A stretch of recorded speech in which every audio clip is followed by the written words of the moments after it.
Hey boys and girls, today I'm going to just kind of run through the persuasive writing student booklet with you, just to kind of give you some further direction on these persuasive essays that we're going to be writing.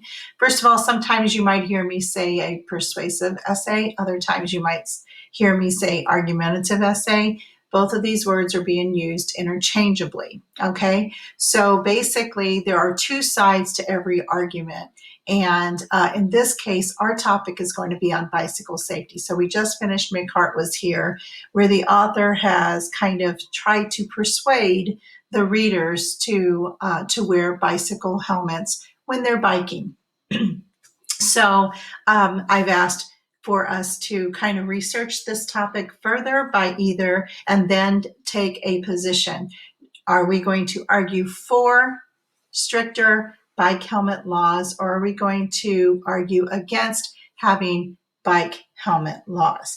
Okay, so just because there are bike helmet laws doesn't mean, or just because we're arguing that we don't think there should be bicycle helmet laws, we're not necessarily saying that we don't believe bike helmets are for our safety and can save lives, because all the research does show a bike helmet can save lives.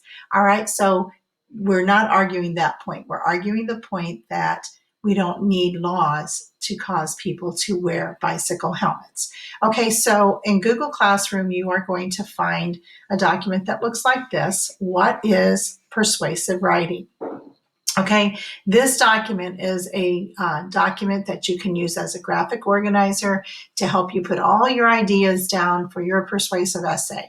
All right, and then I kind of given us a tentative timeline. I'm calling that a tentative timeline because these dates are going to be flexible. You just have to watch Google Classroom for the specific dates and to turn in certain parts of the essay. We're only going to be writing one part at a time. So I don't want you to look at this and go, oh my gosh, Mrs. Jones, you're nuts. There's 1,000 pages here. All right, we're only going to do one part at a time. So please don't get anxious or nervous thinking, oh my gosh, this is a lot.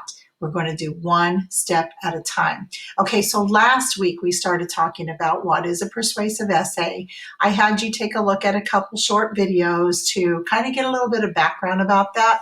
And now this week we're taking it a little bit further, okay? So like I said, you're going to be deciding on the position that you're going to take for this argument. Are you for or against the topic? And the topic being, should there be bicycle helmet laws? Okay, so introduction, 3 days. We're going to spend about 3 days on this introduction piece. So today I asked you to write the hook. All right, so every time you see these blue, these are links. If you see the words in blue, you can click on them like this.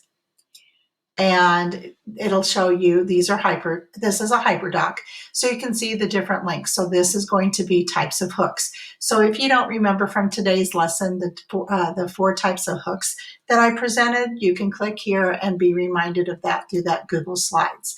All right, and then tomorrow, Thursday, we are going to be writing a thesis. I guess when you watch this video is actually going to be today. So Thursday, today, we will be writing a thesis. A thesis is your argument or stance. And then you're going to support that thesis with 3 good reasons.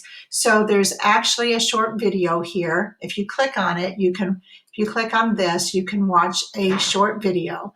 The video goes into a lot of more in-depth in the last minute or so of the video. So you can stop the video when you get to 3.28, somewhere around that area. Because that's the main part of it. Just what is a thesis, how to write a thesis is going to be in the front end of that video. Okay, and then on Friday, we are going to write the introduction paragraph. And then if you click here, you can go to a sample essay paragraph on, I believe the topic I chose was about, using hand dryers as opposed to paper towels in the restrooms. So you can see a sample introduction paragraph and then in blue in this introduction paragraph is going to be the thesis statement. So you can kind of compare it gives you an example so you can kind of compare your thesis statement to how the thesis statement was written in the sample. Okay, so then that's going to conclude our Friday. So that's all we're going to try to get done by this Friday is up to the introduction paragraph. Okay, and then next week we're going to move into the body paragraphs, and we're going to talk about, you're going to take a look again at the research articles that I found for you, and those are hyperlinked here. We're going to be talking about writing our body paragraphs, our conclusion. Again, so this student booklet has all the information you need in one place. All right, like I said in the beginning here, anything in blue, those are your hyperlinks. If you get stuck, you can click on them. Sometimes they're videos, sometimes it's going to be a Google Doc with an example that you can use to help you write your essay. Okay, so this project assignment is going to be, so you're going to be supported all along the way. All right, at any time during this process, I want you to know if you get stuck, all you have to do is email me. We can set up a private Google Meet so that way I can talk to you specifically about your paper, and we can share that document and I can help you work through any problem you might be having. Okay, so I want you to know you will be fully supported in this process. All right, so when you get down to here, when we're actually writing our full paper, you're going to be reminded to make sure you're using those transition words. So right here is a document, a hyperlink to a list of transition words that you're going to use throughout your paper. Okay, now down here is the paragraph on the optional counter argument. When you get to 6th grade, this paragraph is no longer optional. You will have to use a counter argument. Every good persuasive argumentative paper has a counter argument. Like I said, there's always two sides to every argument.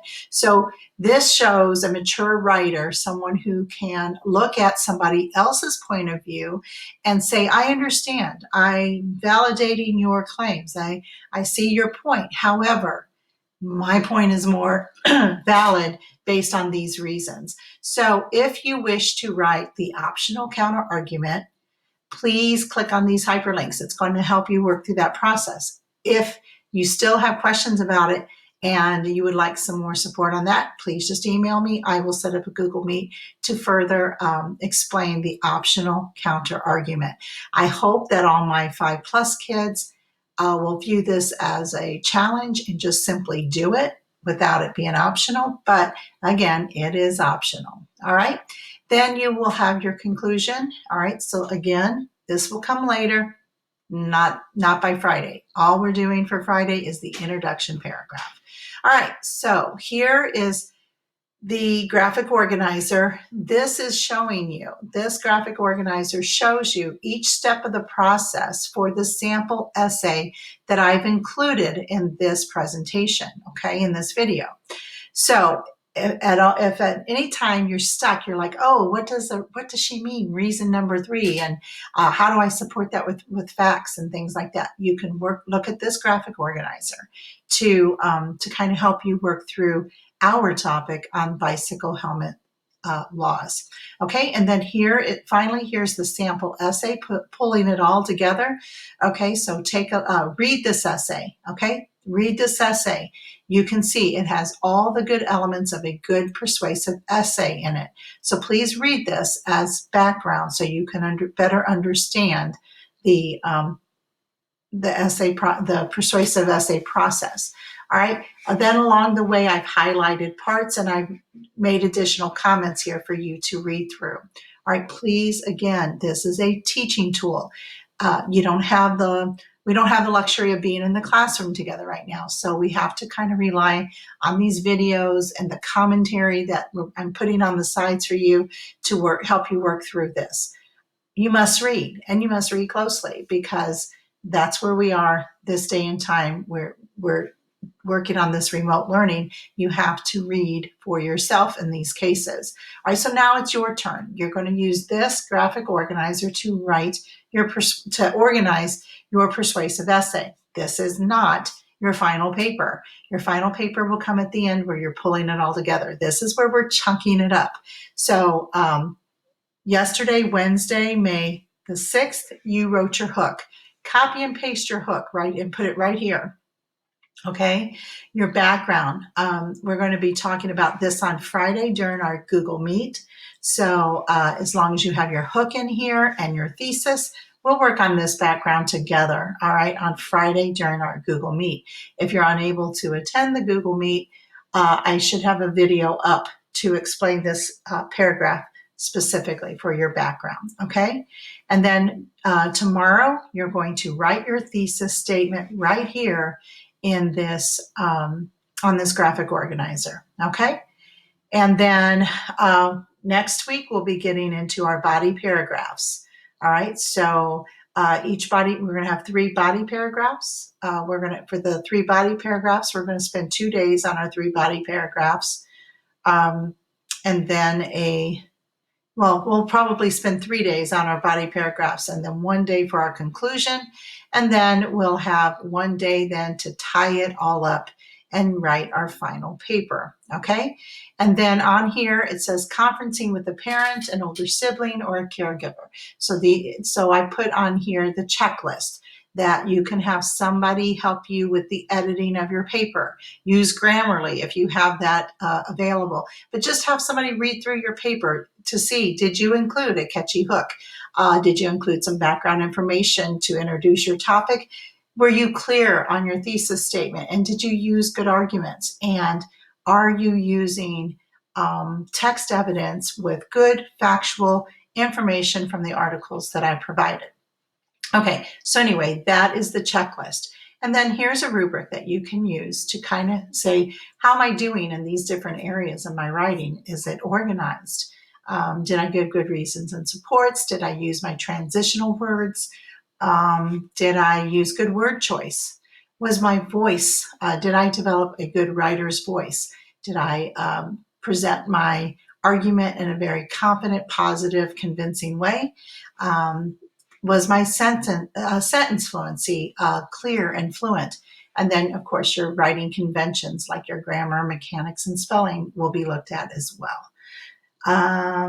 Okay, and then other requirements, please make sure when we type it in Times New Roman, font sizes of 12 with 1-inch margins all the way around, double spaced. Boys and girls, I'm emphasizing this because from here on out, every teacher is going to require Times New Roman font only, size 12 and 1-inch margins all the way around your paper.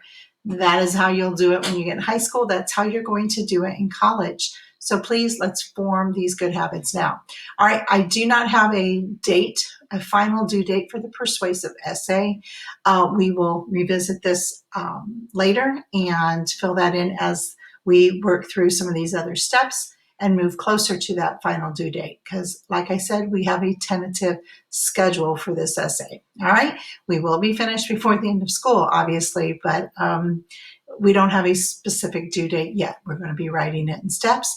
The idea is to have fun with this. This is a time for you to share your opinions and your ideas. Okay, so have fun with this. Know that this is going to be posted in Google Classroom for you. Starting tomorrow, we will be working from this document, and please read all the directions posted on Google Classroom so I don't have anybody crying like, oh my gosh, I can't believe I have an essay due and I'm staying up till midnight trying to write this and I don't even know what I'm doing. Guys, we're doing this in steps. We're chunking it along the way. We will, if you just totally don't understand, you can wait until Friday, and when we have our Google Meets, we'll work it out together. Okay, guys, remember, we're in this together. Stay healthy, stay safe, and when you're out on your bikes, wear that helmet. All right, guys, miss you. We'll talk to you soon. Let's have fun with this piece of writing, okay? I will see you on Friday. Thanks for watching.